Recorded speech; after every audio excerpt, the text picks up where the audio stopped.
Good morning from the Midwest. I'm curious what you all think about polyamory, swinging, and open relationships because I myself am opposed to them. I don't like them.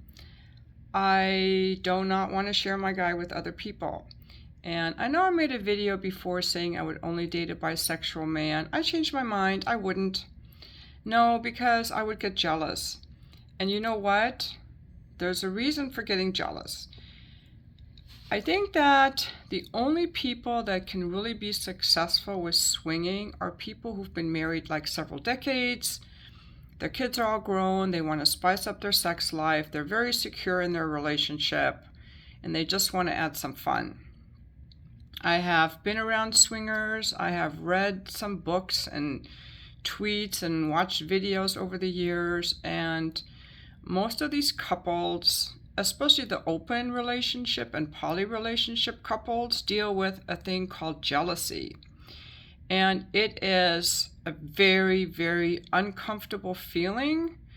It has to, it, because it threatens your sense of security. Like you're supposed to be jealous. You're supposed to be jealous when your partner is having sex with other people. Like that's normal. I think the only people who don't get jealous are autistic people. Autistic people do not struggle with jealousy. They're very rational. They're like, well, this is just sex. This doesn't mean anything. But for the rest of us, and I want to just give you like a little analogy. People seem very readily like, oh yeah, we're going to have this open relationship. I'm going to share my partner. My partner there's a lot of, your partner is not just a person or an object. They are part of your attachment system. Like this goes deep. Your attachment system, your sense of security, the same as like your house or your car or your phone. If I were to ask you if you would just have an open relationship or poly relationship with your house, your phone, or your car, just find other people who can just move in and out or use it, you would be like, no, I'm not going to let some stranger come into my house or drive my car or take my phone for the day because that's important to you. Or borrow your kid for the day. When people choose a babysitter for their kids, oh my God, I was very picky. There were years I didn't go out. I was like, I'm not going to just leave my kids with some random person. We don't want to, our survival instinct tells us to be protective for the things that are important to us. Like it or not, it's survival part of the brain. And just like I wouldn't let someone borrow my phone for the day or just take my kid for the day, I wouldn't want someone to take my boyfriend for the hour. I wouldn't. And that's normal, okay? So I just want to say that that's normal.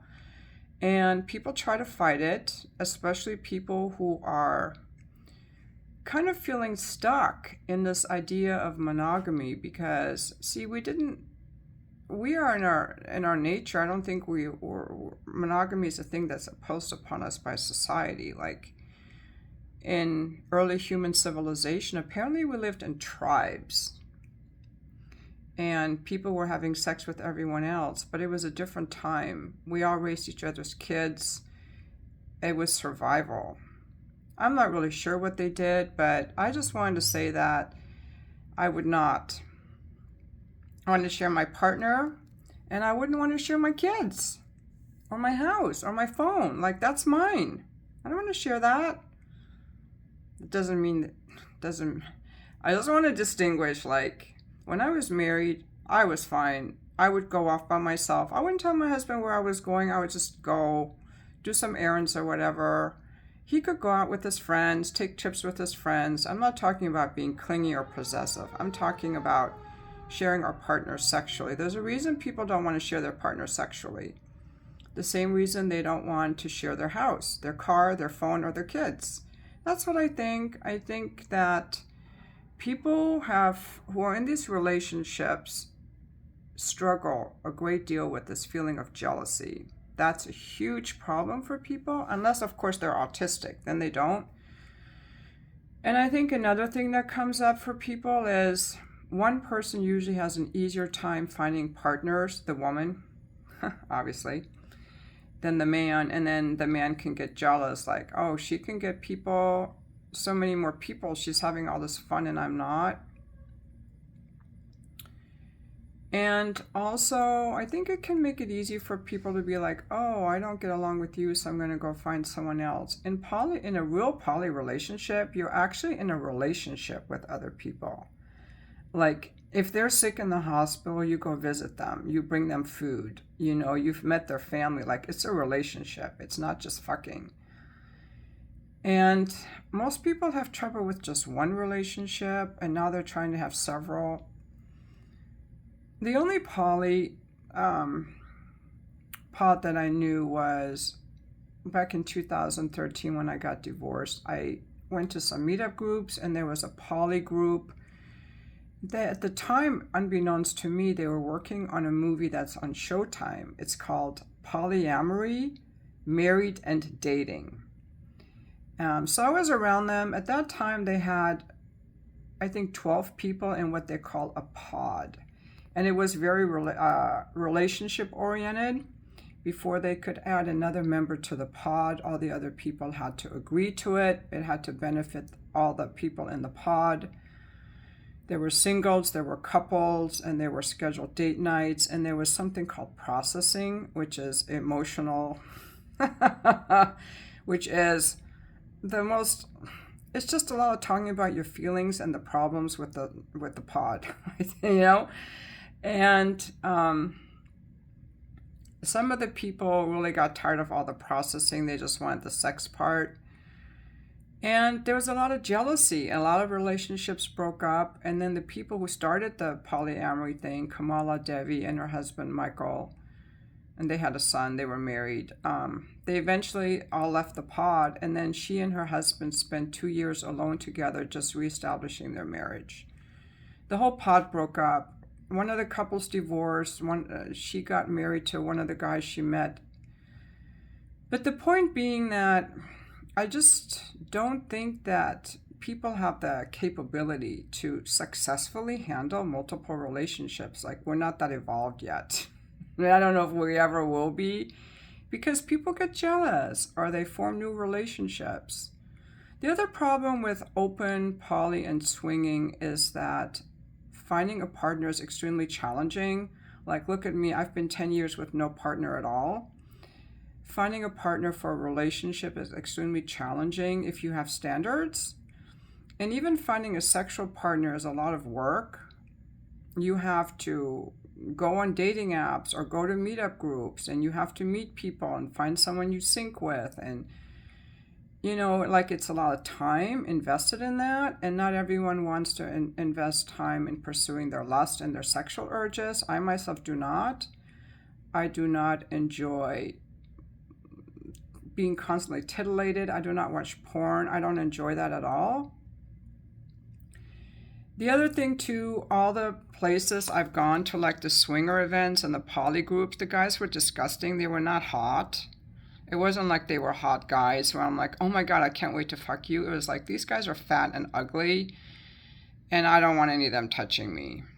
You know, it's not like this exclusive club of hot people. It's just regular fat people or regular people who are just more sexually open. They're not any more attractive. They're not any more authentic. And so I really think that the only people who can really successfully make that work are couples who have a solid relationship, who sprinkle in a little bit of that to spice up their sex life. I have seen that work, at least in the short term. But I'm bringing this up because there's a well-known YouTuber named Destiny, or a streamer, who is going through a divorce. And I'm not familiar with the couple. I was just kind of briefly looking at some things. People are blaming the open relationship for the breakup of their marriage. They've only been married 2 years, and Destiny's kind of this liberal guy, very intelligent guy, maybe autistic, I don't know. He's very intelligent and confrontational. He's been banned from several platforms for being like shocking and confrontational. Very intelligent. Like, he can play a video game while he's talking. I cannot even drive while I'm talking, okay? Like, this guy, his brain is on a different level, and he's a very good gamer. He and his wife, Melina, had an open relationship, and he's openly bisexual. And he would be talking about being on dating apps and finding all these different women, because he says sometimes I like to fuck Asian or Mexican, and he likes to have men and women or whatever. Apparently she left her last boyfriend to get with Destiny, and now she left Destiny to be with this other guy, and this other guy looks like a very feminine soy boy type. A lot of people are saying that their relationship broke up because it was an open relationship, and what I would say to that, I wanted to actually start this video wanting to make a comment about Destiny. I don't feel qualified to do that because haven't followed enough of his stuff. But just from what little I know, I would say that he is emotionally not attuned. He's highly intelligent, and he is emotionally cold to me. He doesn't really tune into his guests or listen to them or care about them. He's very much in his head trying to make a point. And this kind of quality, Jordan Peterson has it as well, in my opinion. These qualities they're not good for relationships, because relationships are about, you got to care how the other person feels and attune to them. And so I think that between him being so cold, emotionally all in his head, and being so preoccupied with his streaming and with these other women and these other men, how would his wife ever feel loved? You know? Especially because he's got all these other women and all these other men. She would not feel special.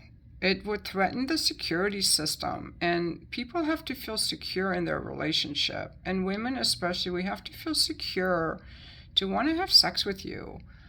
Like, if you're always fucking other people and you're constantly streaming, like, I wouldn't want to fuck you anymore. I would be more interested in someone who pays attention to me and loves me and is emotionally attuned to me, which I think this guy is. People are calling him a big downgrade because he's such a soy boy. He almost looks like a girl.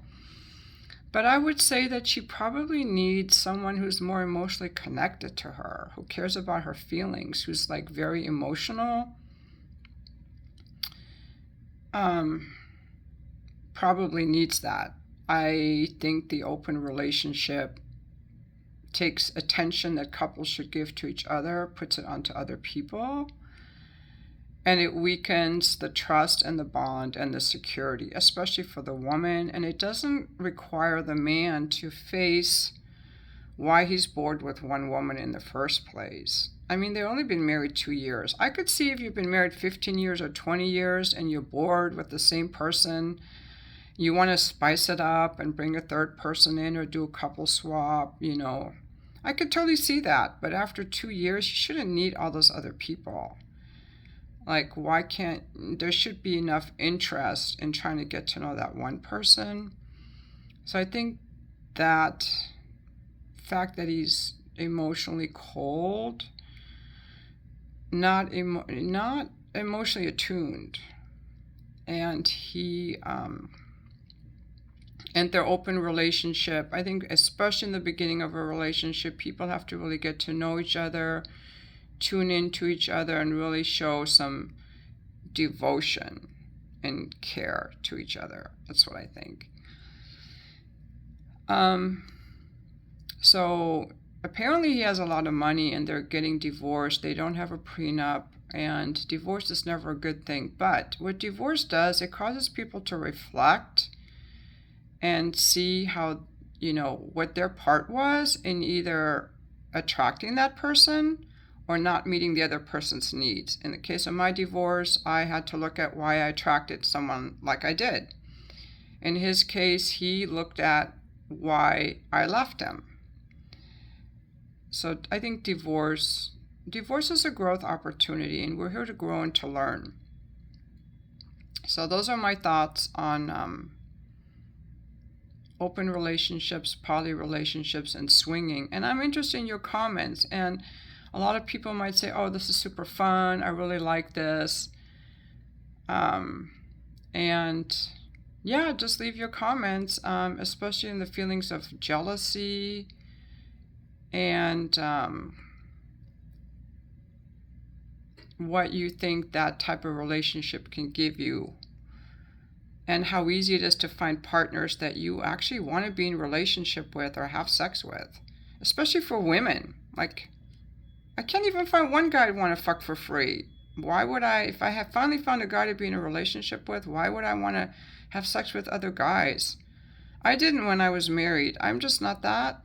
I think most women are not that. I think most women do it either because to please their partner or because they're not able to get. A lot of the poly women are just very more higher on the sociosexual scale.